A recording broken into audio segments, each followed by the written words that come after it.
ఏపీలోని పలు జిల్లాల్లో నేడు వర్షాలు పడతాయని వాతావరణ శాఖ తెలిపింది. వాయువ్య బంగాళాఖాతంలో కొనసాగుతున్న తీవ్ర అల్పపీడనం ఒడిశా, ఛత్తీస్గఢ్ వైపు కదిలేందుకు ఛాన్స్ ఉందని ఏపీ వాతావరణ శాఖ తెలిపింది.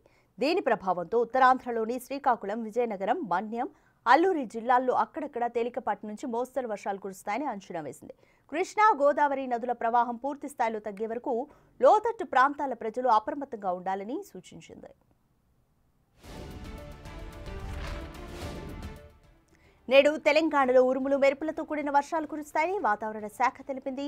ఆదిలాబాద్, ఆసిఫాబాద్, మంచిర్యాల, నిర్మల్, నిజామాబాద్, కరీంనగర్, జగిత్యాల, సిరిసిల్ల, పెద్దపల్లి, భూపాలపల్లి, ములుగు, కొత్తగూడెం, మహబూబాబాద్, వరంగల్, హన్మకొండ, రంగారెడ్డి, హైదరాబాద్, మేడ్చల్, వికారాబాద్, సంగారెడ్డి, మెదక్, కామారెడ్డి జిల్లాలకు ఎల్లో అలర్ట్ను జారీ చేసింది. ఇక మిగతా చోట్ల తేలికపాటి నుంచి మోస్తరు వర్షాలు కురుస్తాయని పేర్కొంది.